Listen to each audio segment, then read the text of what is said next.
So mga ate at kuya, ito nga pong event sa Davao, itong meeting ng mga regional and local leaders na mga supporters ni PRRD ay sinundan ng prayer rally. May mga naghihimutok na mga mga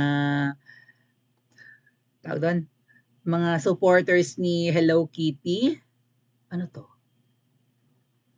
Ah, okay. Oo, na dapat daw ang prayer rally hindi daw nilalahukan ng pamumulitik ka. Oo nga naman, prayer nga naman 'yun.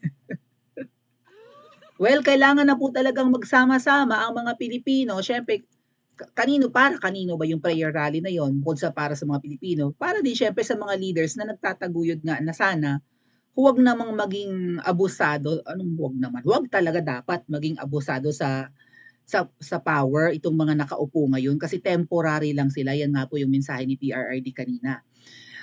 Ang mga anak ni PRRD hindi rin na rin napigilan ng kanilang mga sarili sa galit, 'di ba? Dahil first time nila maka-encounter na ganito ka-abusive ang mga nasa pwesto, na para bang masyado silang sinasamba, kinatatakutan. Pakinggan po muna natin yung mga anak ni PRRD dahil itong si Baste at saka si Pulong hindi na nakapagpigil ng kanilang galit, frustrations and lahat na, no? Yung isa nga po sa kanila ay hinamon na nga si Hello Kitty na bumaba na sa pwesto kung hindi rin lang naman niya aayusin ang kanyang pamumuno. Panoorin po natin ang video ng mga banat ng anak ni PRRD at kayo na po ang humusga kung ang kanilang mga sasabihin ay may saysay at kung dapat bang makinig ang mga bungol at mga manhid na mga politiko sa kanilang mga sasabihin. Let's watch and let's listen.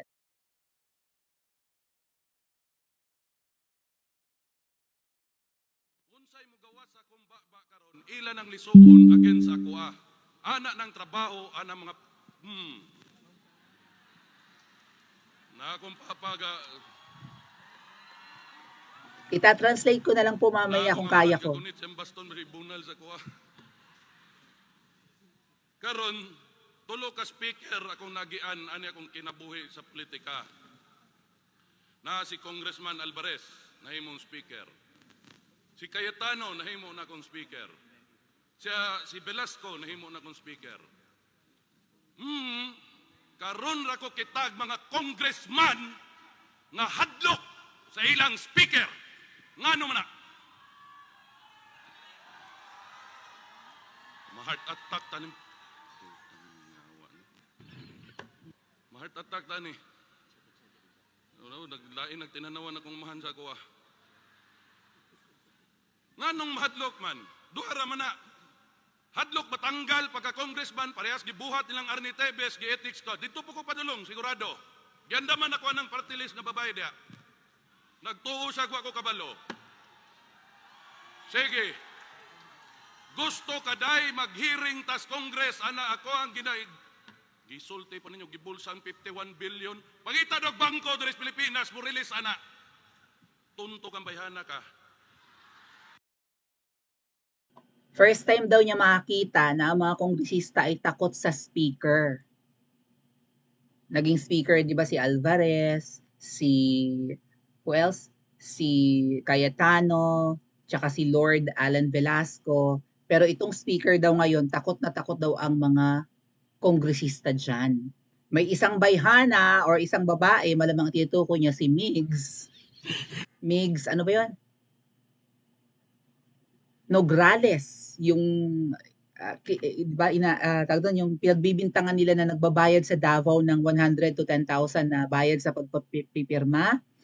Oh, yung paninira daw sa kanya na 51 billion na kinamkam niya na confidential fund or anumang pondo yun. Or maybe MOOE nung siya ay kongresista. Sabi niya, humanap kayo ng bangko na magre-release na meron akong 51 million na nakurakot. Siyempre, malamang iba bangko or kung paano niya itatabi yun, di ba? Gigil na gigil siya sa bayhana, sa babae. Malamang sinig yun. Let's continue listening.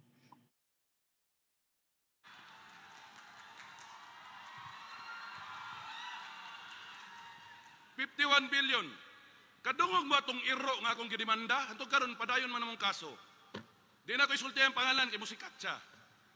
Karon nagputak na pod ni sulti nga kada tao daw dapat sa akong distrito nanay balay tungod atong 51 billion. Tonto! Tagpila nga balay akong buhaton, tag isa gatos. Kabugo ni Huwag nga na ko. Kani bali na po ni tanan sa kuha ugma, sigurado ni. So, Arnie Tevez ilang gitanggal. Paspas kayo. Ngapil og Zoom, di nila papilon. Kay kinahanglan presence. Hadlok ang tao patyon. Nganong imo mga hadlokon? Kaning mga kauban akong congressman. Sorry, Congressman Beans, Congressman Ungab. Naaday mo diha, Congressman Alvarez. Awa man ni sila na hadlok. Ambots, Congressman Beans. Mamanta na hadlok, no? Baste ganiya. Nisulti. Kung masugatan kaniya, Speaker, tamparuson kaniya. Mutanaw lang ko ti. Kay pagtindog balik, ako'y sumbag. Anong, na. Hindi ko masyadong nag-gets. Kung makikita daw ni Baste yung kung makikita daw ni Baste si Tambaloslos, sasampalin. Or parang kung siya din daw nga, parang gusto niyang suntukin. Ano ba? Sumbagon daw eh. Tamparuson, sampal siguro yun, And also, kaya daw siguro takot yung mga kongresista sa Speaker, mga ate at kuya, baka magaya kay Kong Arnie Tevez. Kapag yung mga congressional hearing, pinapayagan naman na huwag umattend ng, di ba, physically sa lower house. Pwede namang via Zoom, hindi nila pinapayagan, kailangan daw umattend ng physical, present daw dapat doon sa lower house. Ay paano uuwi si Kong Tevez? Malamang uhulihin niya. Ngako si Boying na, hindi, safe naman siya makaka-uwi o tot, sinong maniniwala? So siguro, kaya maraming nanginginig sa takot sa Tamba, ay dahil baka nga magaya kay Arnie Tevez, na ngayon nagtatago sa Timor-Leste. Let's listen naman po kay Baste. Laman ng balita si Baste at ang mga banat niya kanina, ang bongga ng mga... Yan ang maganda. No? Abangan nila kung paano rin bumigwas ang babaeng Duterte siguro, no? Sooner. Sana magsalita. Nag-speech kanina si VP Sara, pero hindi ko napanood yung part na yun eh. Pero let's watch po yung balita patungkol kay Baste Duterte naman. May pagtitipon na nakatagda ngayon sa Davao City para tuligsain ang People's Initiative na nagsusulong ng charter change. Inaabangan doon ang pagdalo ni dating Pangulong Rodrigo Duterte. At ang anak naman niyang si Davao City Mayor Sebastian Duterte, hinamon si Pangulong Bongbong Marcos na mag-resign. Mula sa Davao City, nakatutok live si Argel Relator ng GMA Regional TV, 1 Mindanao. Argel? Pia, nakatakdang magkakaroon ng prayer rally dito sa Rizal Park sa Davao City ngayong gabi na dadaluhan ni dating Pangulong Rodrigo Duterte. Bago niyan, may leaders forum na hakbang ng maisog o hakbang ng matapang na dinaluhan ng ilang opisyal ng local government sa Mindanao at mga taga-suporta ni Duterte. Kabilang sa mga tinalakay rito ang People's Initiative. Sabi ni Davao City Mayor Sebastian Duterte, ginagamit lang anya ang PI para daw manatili sa kapangyarihan ang mga nasa posisyon. Sabi pa ni Baste, dapat anyang ipagpatuloy ang mga positibong programa ng nakaraang administrasyon kagaya ng kampanya kontra droga. Hinamon din niya ang Pangulo na mag-resign. Mr. President, kung wala kay gugma o wala kay aspirations sa imuhang nasod, resign. You are lazy and you lack compassion. All of these things that he is causing is oppressing the people. Maumago na. Kay giuna niya ilahang politika, ilahang self-preservation sa ilang politika. Wa nila giuna ang trabaho.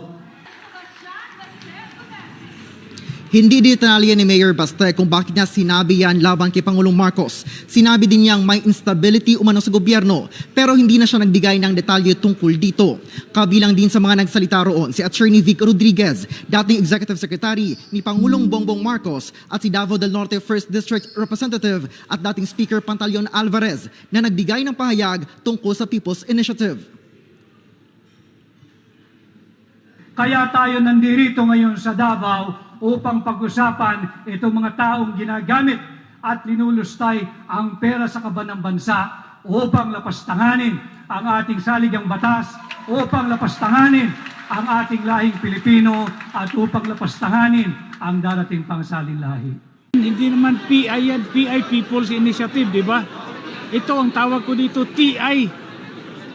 TI, Tambaluslos Initiative.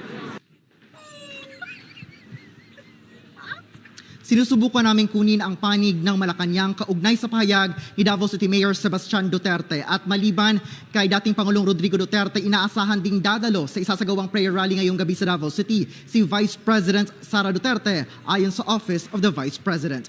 Pia. Marami Hindi ko kinaya ang foundation ni Kuya. Charot. At saka ang nose line. Ang puti talaga. Nagre-rejuve talaga. Ano pangalan niya? salamat, Argel Relator ng GMA Regional TV, 1 Mindanao.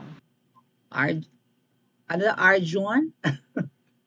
Pakakinis talaga ng friend ko. Pak, nose line ko, nose line. Foundation day ito. Charot lang, oy. But, well, kayanin kaya ng, well, baka dermatology lang si Hello Kitty. Tinawag siyang ano daw? You are lazy. Tamad raw si Hello Kitty, sabi ni Anis. Ni Baste. Oh my God, nakakahiya yun. Huwan tamad. I mean, traits yan ng mga Pilipino, di ba? Yung nagpapabukas ka ng mga trabaho or what. Or maybe nag-aantay ka lang talaga na ang bayabas mahulog sa puno. Ayaw mong pitasin. Di ba yung kwento ni Juan Tamad? Tapos nga, mahirap naman ang bansa natin. So, dapat tayo mga Pilipino, masikap tayo. Well, karamihan naman sa mga Pilipino, masipag talaga. Kaya nga nagsisipag abroad tayo, di ba? Double job pa nga kapag nasa abroad. So, masipag naman ang mga Pilipino. Pero yung Pangulo, tamad raw, you are lazy. And you lack compassion, wala kang pagmamahal sa bayan. Wala kang simpleng salita, pero ano yun, napaka-broad nun mga tatkuya ha. Wala kang pakialam sa mga mahihirap. Wala kang pakialam kung tumataas ang krimen. Wala kang pakialam kung lumalala ang problema ng droga. Hindi mo mahal ang bayang ito. Wala kang pakialam kung ang mga Kano maghari-harian sa atin at ibang lahi. Yun, ganun kalalim yung wala kang pagmamahal, yung wala kang compassion. Hindi ka nababagabag sa mga hirap sa buhay sa Pilipinas. Hello, Kitty. Worst, tamad ka.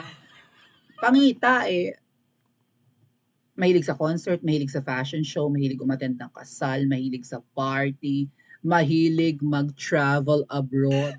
My God! Lumabas na nga sa show sa game show sa US na Jeopardy. Alam niyo ba 'yon? Sino itong pangulo na tinawag na Ferdinand Magellan Jr. dahil travel ng travel. Inikot na ang buong mundo. Wala pang 2 taon na ikot na yata ang buong mundo Sa hilig niyang mag-travel. Masipag ka lang sa biyahe pero tamad ka sa trabaho. Hindi ka nga makapag-record ng video para makiramay sa mga namatay doon sa pagpapasabog sa Marawi, sa school, sa MSU. Hindi ka nakiramay sa mga nagpakamatay na mga farmers ng sibuyas sa Mindoro. Hindi mo lang namutawi sa bibig mo, Hello Kitty, yung condolences. Wala kang compassion. Ano pa? Hindi ka man lang nagbigay ng, di ba, ng pakikiramay na video, gusto ka sa statement, tapos minsan yung statement mo, mukhang sinulat lang ng mga staff mo, trabaho kasi nila yun. Katulad ng kung pag-congratulate niya dun sa nanalong presidente sa Taiwan. Hindi man lang makapag-record ng kahit 15 minutes video para, di ba, makaramdaman lang na ang mga taga Mindanao na nililindol, ilang beses lumindol doon. Sunod-sunod ang lindol sa Mindanao. Yung na-flash flood, nitong nakaraan lang, sa Davao din, walang pakialam ang presidente, di ba? Pero yung birthday ng Melquiades, na tagatayaan ng numero, nakapag-record silang mag-asawa, at ang sabi pa ng asawa, sama-sama tayong babangon muli para maging milyonaryo. Walang pakialam ang mga yawa, Gid. Would you agree with me? Pa-comment nga po sa comment section at mag-like and subscribe din po kayo. Patakbuhin kaya natin sila sa higher positions. Senate, why not? Pa-comment nga po and mag-like and subscribe.